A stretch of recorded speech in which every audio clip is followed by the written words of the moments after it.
Hey guys, and welcome back to a brand new video. Today, we're going to be doing something that I wanted to do for an incredibly long time since the last ranking video, which was somewhat like 3 months ago by now.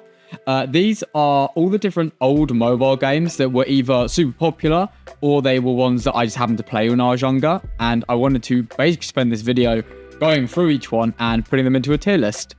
It also means I get a chance to talk about some of these, is it niche? Can I call them niche? I'm sure people have heard of it. This one, for example, called Legendary Wars. And I don't know how many people know about it, but if it is a well-known game, that would be great to find out from this video. As well as a lot of these have now been discontinued as well, which is, I only found out recently when I was looking to download a bunch of them again, but lots of them have been discontinued. It's very upsetting. But yeah, today we're going to be going through and we're going to be ranking each one, starting with, of course, Legendary Wars. Now, for Legendary Wars, or the way I'm going to do this video is I want it to be where I can go through and kind of give a brief summary of each one. So I'll start with Legendary Wars. Legendary Wars it's kind of like a it's meant to be a tower defense game in a way, but with a little twist is where you're not using towers, you're using troops that you can summon or each round you can summon a set amount of troops at different variations. Think of it like Plants vs Zombies in a way, but not, because the troops can move. And this is where maybe we can distinguish it away from Plants vs Zombies with the whole tower defense, but also not really tower defense. So, for example, in the start of the game, you can get a couple of soldiers that are just swords. They have swords, and you can bring a bunch of them out onto the map, and then you can control whether they defend or attack. And the aim is to destroy the enemy castle before they destroy your castle, basically. And you can go through. There's a nice little progression system where each time you complete level, you get gems and crystals. They are weirdly different. They're very similar. But the gems are used to upgrade the stats. And then the gems are used to upgrade the stats. And the crystals are like the extra currency, which you can then use to evolve each of your different troops. And I love this mechanic. It was so cool seeing the different designs. And also just seeing how big of an impact the evolutions had when doing the game. Like Clash Royale's evolutions are... You know what? I don't want to talk about Clash Royale. Terrible game. So, to rank it, I will say that considering this came out, 10, 12 years ago? I don't actually remember, but I remember playing it as a child. I remember it in a very good light, considering I was a child. So, I feel like I'm going to be very biased here and have the nostalgia boost. So, I'm going to keeping that in mind. I'm going to put this in B as a start point. So, obviously, if it was up to me completely, I would, based on nostalgia, put it probably in A tier, because it would be S tier, but it's a little bit clunky in some areas. I mean, again, it's a 12-year-old game when mobile gaming was barely even a thing, so the expectations are not very high. But then, based on the nostalgia, I'm going to move down to a B.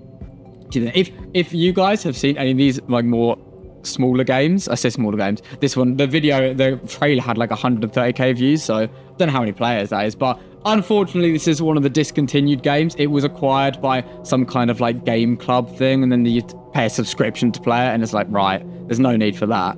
But moving on, this is by far my favorite mobile game, possibly game, in literally all of existence. Heroes and Castles. What a phenomenal game by Forsaken Media, which I don't know if you can notice, but there's quite a few Forsaken Media games on here. Fantastic game studio. I'd say half the reason I want to be an indie game developer is because of what these guys do. But we'll start. This is one of their very first few games. The graphics, obviously, they're quite low, but this is, again, a very old game, which was used on devices that could not handle a lot of graphics, basically. Now, I'm just going to put this in S, but I want to explain the game, what it is, and why I'm putting it in S. So the game it's like a skirmish. In a way, you could say it's similar to Legendary Wars in the sense it is kind of a tower defense game, but instead of just towers, it's also 3D, I would mention, and you use troops to defend instead of just towers. But in Heroes and Castles, you can also use 4 towers. I think there's cannon towers, arch towers, and something like that. And the aim is to defend your keep from hordes of the undead. And over time, there's also progression where you can level up your troops, buildings, and your hero. And the coolest thing about this is there are multiple different heroes which completely change up the style of gameplay. Whereas in the second version of the game, which isn't on this list, because I should just do the original, In the second version of the game, you don't get different heroes, you just get different weapons, and it kind of it does. I felt that I love this simplistic system where you get one hero, they have the same weapon for the whole of the game, so you can get used to that. And also, I don't like gambling, any kind of like gambling in games where you're like, right, I'm gonna spend 5 crystals in the hope of getting a sword rather than an axe or something like that. So yeah, it's going on S tier. It's such a good game. I would highly recommend it. It is still out, and when I go into my next devlog, I will be saying a lot of changes that I've realized over the weekend and over the last couple of weeks, and it has a lot to do with this game. So yeah, if you feel like it, then please check it out. It's so good. But moving on, we're now on to Bug Heroes 2, another game by Forsaken Media. I will say this one, if you haven't played it before, Bug Heroes, it doesn't really, sounds a bit weird, but this is, funnily enough, another tower defense game. But this one is much more tower defense inclined. Again, it's 3D, and basically you play as a bug, or those bug heroes, and you have to defend your base from other bugs. Okay, I'm not, this is terrible explaining, but I personally think this is also a very fantastic game.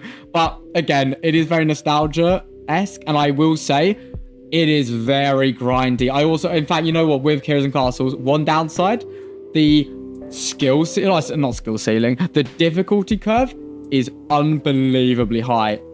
Unless you're phenomenal at games and just, I don't even know if you can beat the game without just replaying levels to earn crystals, because when you replay a level, it will give you less crystals than before, but it'll still give you crystals, and you have to use that to upgrade so you can then beat the levels further on. I don't know if that was intended. If it was, then fair enough, but there should have been other ways to get crystals rather than replaying the same levels.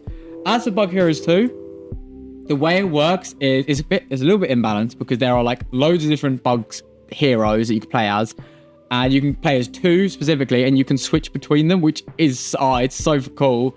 There's a siege system. They've got all different missions. This game in co-op and just playing with my friends when I was younger, it was so cool. It's a little nostalgia bait for me.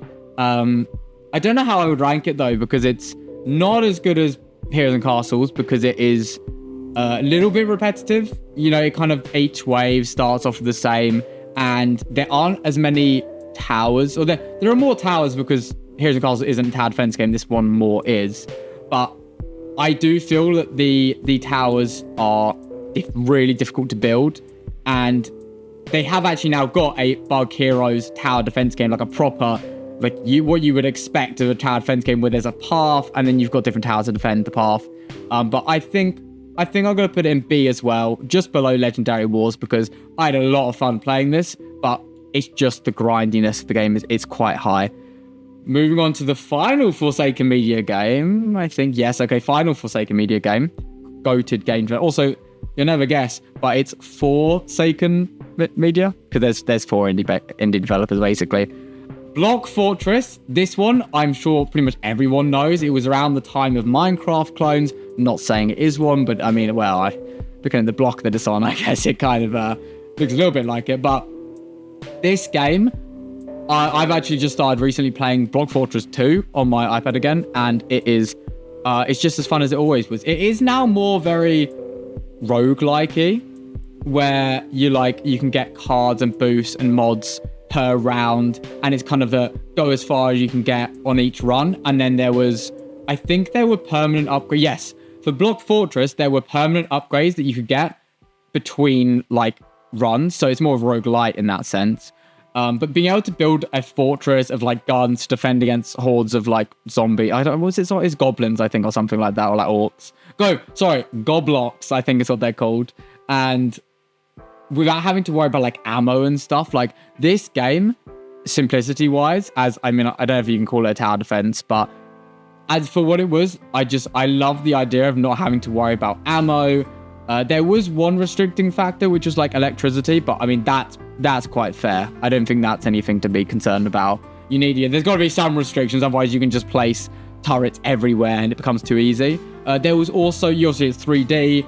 and you play as first person, and it goes into this build mode between rounds. And then when they're actually attacking, instead of just watching the battle, you can take part in the battle by playing as like a hero. There's loads of different equipment and guns. There's actually 3 different Block Fortress games, and there was a multiplayer one, but that didn't do so well because like I think the way to describe it is for AI defenses, like when you're defending against AI, the game makes sense.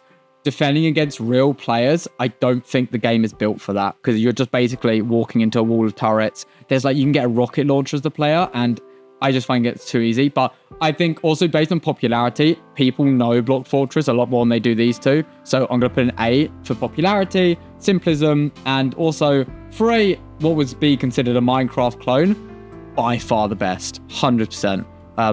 So yeah, moving on to Doodle Jump and Cut the Rope, and these are like, I might even move these around to be honest, but Doodle Jump, did I put Jetpack Joyride on? Okay, fuck, I swear, I should have put Jetpack Joyride on there as well, but we will just imagine Jetpack Joyride is on here. If it was, it's going in A tier.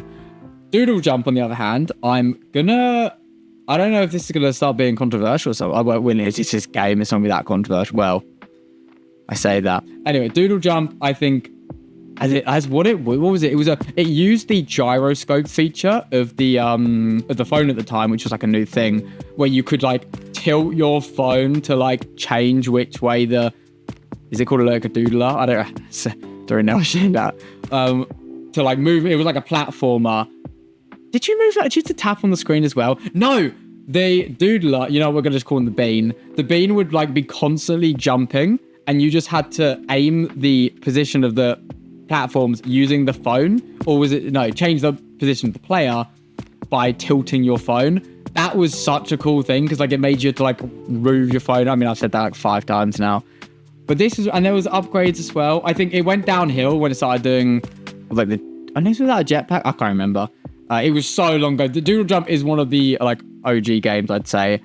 I will say I don't really like platformers, and that does take it down possibly to a C tier. I mean, it's really hard to put any of these in a C tier, considering... actually, saying that, this isn't going to go very well. I'm going to put it in a C tier, only because... I think I'd put it a B tier, actually. No, it's going in C tier, because whilst it's a very nostalgic and original game, I just don't like platformers. I think they were good for like a short time when I was younger, but compared to how much I would play these, it didn't match at all. But I get this game did come out again, probably one of like the first few games that came on iPhone. Like, it looks like it, that's for sure. Cut the Rope, on the other hand, it's not that I don't like puzzle games, I just am terrible at them. So as a child, this was like the hardest game to ever play. Similar to like Where's My Water, which again, I should really have put in this as well. But just imagine Jetpack Joyride and Where's My Water on here. Goated games. This game, I think it belongs in B tier for me, because I'm not a big fan of puzzle games. And although I have to say, for the time, the physics system in this game and how they used it to like use to cut the rope and then cut other ropes at the same time to make sure that the candy goes in don't know what his name is, the little gremlin's mouth. I thought that was like, it's just so cool having a physics-based system like that so early on in the mobile gaming, like golden age was very impressive, I have to say.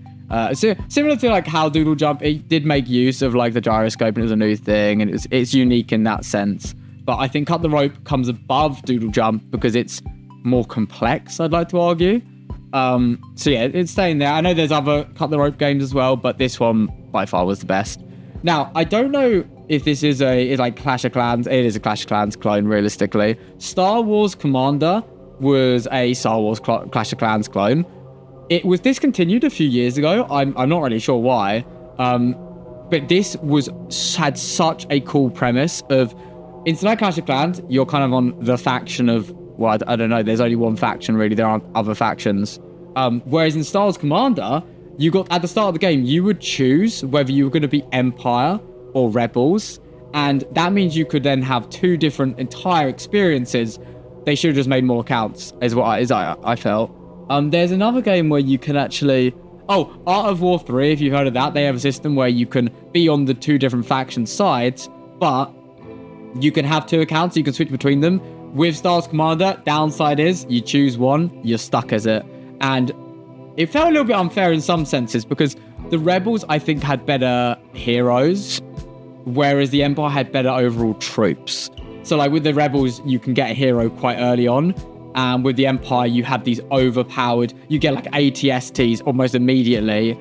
But at the same time, it balanced it because it meant that it differentiated, diversified choosing the different sides and made it more valuable or made it more of an impactful decision on the rest of the gameplay. Now, again, I don't really know why the game failed. Like, it did get a little bit grindy with all the shards thing. Like, to get the new troop, you had to earn 250 shards by playing in a tournament. Similar to what Plants vs. Zombies 2 does now with the new plants. You have to like play an enormous amount of tournaments to get them. But I think it's going to have to go in C. It's going to go in B, but below everything. Because Clash of Clans... Did I put Clash of Clans? I didn't put Clash of Clans in there either. What am I doing? Clash of Clans, 100% S tier, by the way. What a great game. I still play it today. I'm like 10 or 15. But it did suck a lot of money out of my 15-year-old account. So that was great. But this is why you shouldn't give 15-year-old your bank details. But anyway, I think, yeah, that's a good place for it. I mean, it's a shame it got discontinued, but I think the fact that it got discontinued maybe has something to do with why I put it in B tier. But personally, I love this game, but it didn't keep me coming back as much as Clash of Clans. And for that, it's, yeah, B tier, I think makes sense. What even is this game called? I put on here, I made this like multiple days ago, and I don't remember. Prince of Darkness? I think it's Prince of Darkness. Yeah, must be. Prince of Darkness. It's a similar game in the sense of Legendary Wars, where you play as a hero that can go back and forth across the map, defending your castle from the undead. You have like a shotgun and I think a sword, I think. It's based off a movie, apparently, which I had no idea about. And you could upgrade like towers, you could build troops. Very nostalgic, very nostalgic. I reckon in the editing, I'll be trying to put like trailers for each of these in between while I'm speaking about each game. So there's something to watch instead of me just like dragging around the items on the screen. But for this game, when I searched it up, there's like absolutely nothing online. It's been discontinued. It was probably just maybe a cash grab for the movie if that was the case. But for what it was, I mean, I'll put it C tier. Because yeah, it was a great game for what it was, but it's one of the cases where I wouldn't continuously play it even to this day. Like Heroes and Castles, I'm playing now and I'm almost 20. And I played this when I was 10. So I'm playing this game for 10 years. I've done multiple runs. And every time I do it, I also feel like I get further. The last time I played it, though, must have been like 3 years ago. It's just been a while. Temple Run, what a peak game. I think this was like the start of the Endless Runner thing. I personally am not a big fan of Endless Runners, but Temple Run I really enjoyed. I didn't really like how the progression system worked. Like, I mean, you can't really do progression. Why? Subway Surfers as well. Oh my God, I didn't do my research well enough, but imagine that's on here as well. I'd rank it the same as Temple Run, to be honest, but I think I'm going to swap these two round. I think Temple Run deserves to be at the top of C tier for me because while I don't like Endless Runners, I definitely think that considering how original, I mean, this is the original Endless Runner. I think it has to go there just because it created the whole thing. The question is why else why would I not move it further up? Well, I thought that once you've done the Endless Runner a few times, there aren't like different like Subway Surfer. There's like power-ups on the levels that change up gameplay throughout. With this one, it's just like keep going, do the same thing over and over again until you get a high score. And I don't really like high score games. I'd rather have like an ending. And for that, it will stay in C tier. Fruit Ninja. No, okay. I was going to say satisfying game. I'd say that. A very satisfying game to play. But apart from that, I don't remember that. Oh, and multiplayer. That's the other thing. This is one of the first like multiplayer games which you could play with two people on one phone. That was cool. That was a really... because of that, it's going in top of C tier. Because any kind of multiplayer game back then when you were like 10 and you might be on with a phone or an iPad or whatever. Now, this, I'm fairly sure, may have been the first ever video game I ever played. It's called Trigger Fist. I played it on my mum's iPad when I was about 6. And it's like the first FPS game, I think, that was on mobile. And there was like a game mode called Capture the Goat. and it was, yeah, you do literally capture a goat. And for like the time as well, and having an FPS on mobile was insane.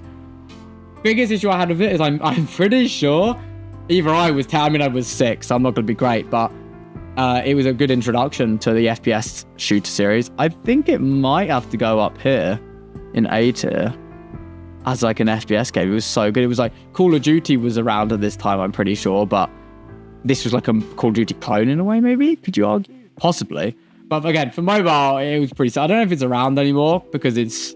You know, I played when I was 6 and I'm 20 almost now, so that's 14 years ago. Almost a decade. No.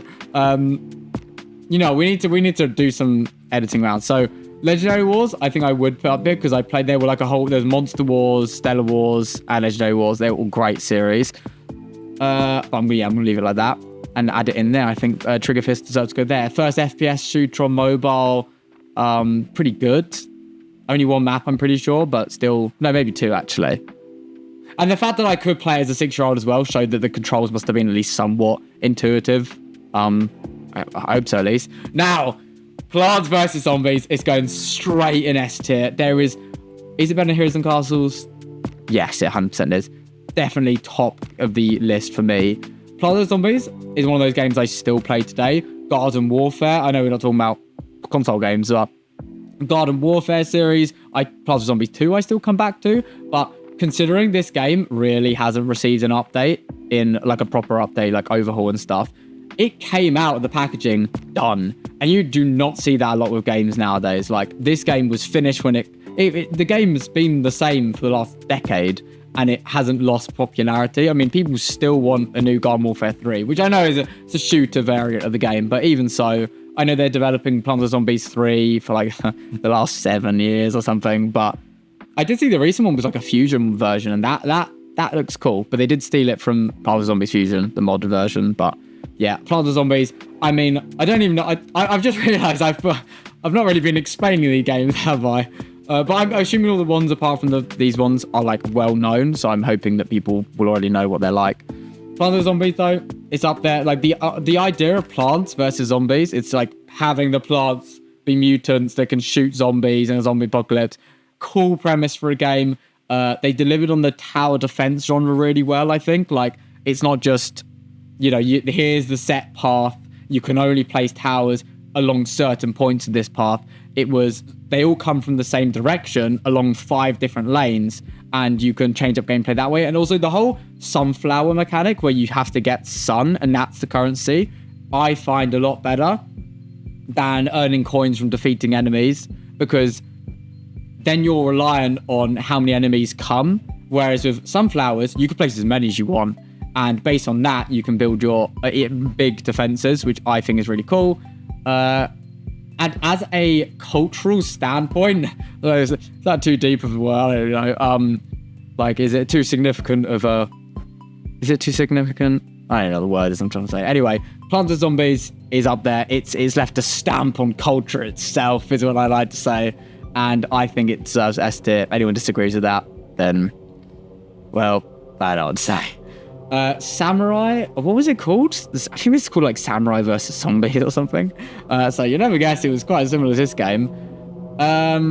It's another one which is like this, I think, and it was good. I mean, I've chosen all these games because I like them. I'm not gonna lie. I'm gonna have to edit these rounds. You know what? Temple Run's going down in detail. And you know what? So is Prince of Darkness. It wasn't that good. I don't know if that's good. That's good. I shouldn't be thinking about what people think though. It should be logic. Samurai. It was again like a game you control a character along a 2D, 2.5D plane.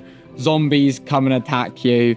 You defend by summoning samurai troops and using your hero to battle against them. I mean, to be fair, I put trailers to all of these, then I don't really need to explain it, do I? Because it'll be explained through that. But there was a progression system in this. There was a bosses. A little bit difficult, I have to say, for a game. I struggled at least, but that might just be me. But I think a C tier is pretty worthy. It was like an upgraded version of Prince of Darkness, how I describe it, and there were actually like cool abilities and stuff. So I mean, I'll put that in there. And to finish this off, Fortress Under Siege. is a game that I think is still... By the way, let me just go through and say which ones have been discontinued. Prince Darkness, discontinued. Samurai vs. Zombies, discontinued. Stars Commander, discontinued. Trigger Fist, unknown. Legendary Wars, discontinued. And those are again discontinued, so that's very unfortunate. Makes me very sad. So Fortress of the Siege is like you build a fortress and then you get attacked in like castle defense game. So I guess tower defense, maybe even like RTS, I guess. It's kind of like a kind of RTS style of gameplay. I still find this game unbelievably hard. They do not give you enough resources to defend against the amount of troops they attack. And I think this is quite consistent across a lot of old mobile games. The balancing is unbelievable. You start off with too easy and it's like, okay, this is boring. And then it just, the difficulty scale, it just goes up so quickly. I don't think it was, honestly, I sometimes used to play it, but it's not better than these games. It's not last. Prince of Darkness is last, and Temple Run's better than it, so it's going there. But it was a cool little RTS base building defense game. And there you have it. I think I'm happy with that. I mean, I don't know if I change any round. Bug Heroes 2, I did enjoy. Trigger Fist can go to the bottom too. I didn't enjoy that much. Bug Heroes 2, Stars Commander, Cut the Rope, Trigger Fist it was pretty good. I do have enough that I could put one maybe like up here. I don't know if there's any that are that good. I mean, Bug Heroes could. I don't know if Block Fortress should be going up there. I think people are going to disagree with this list very heavily. But I'd like to hear everyone's comments and see what you guys think, because this is based on pretty much my own personal experience of every single one of these games, and it's going to be different to everyone else's. But yeah, I'd like to hear what you guys think as well. Well, I guess it depends, because these ones are like, there's not like a confirmed opinion on it. These ones I have big opinions on. In fact, you know what? Doodle Jump is get it down there. Get it down a D tier. Temple Run can get up there. Yeah. I think that's good. Yeah, so, well, hope you guys enjoyed this video. I haven't done a tier list in bloody ages, but this is really fun to do. I always enjoy doing tier lists. It's just fun to talk about games, especially ones like these, because I've always been a big fan of the iPad. Like, I could argue it's my main gaming console at this point. As an indie game developer, it's not great, and I will never make a mobile game. I will also say that, because the mobile games market, from like the IT podcasts I've heard and the interviews I've seen, it's a ridiculous hard market to break into, considering how many get released. Like, if you think Steam's got 20,000 games a year, this one has, well, I don't even know. You don't also earn that much ad revenue, I don't think, from it. Or you have to use ads to get the revenue rather than just getting a outright, like, freemium systems. Predatory microtransactions as well. I hate them. But yeah, hope you all enjoyed this video. Really fun to do it. And let me know what you guys think of this tier list. Do you agree? Do you not agree? And I'll see you guys in the next video.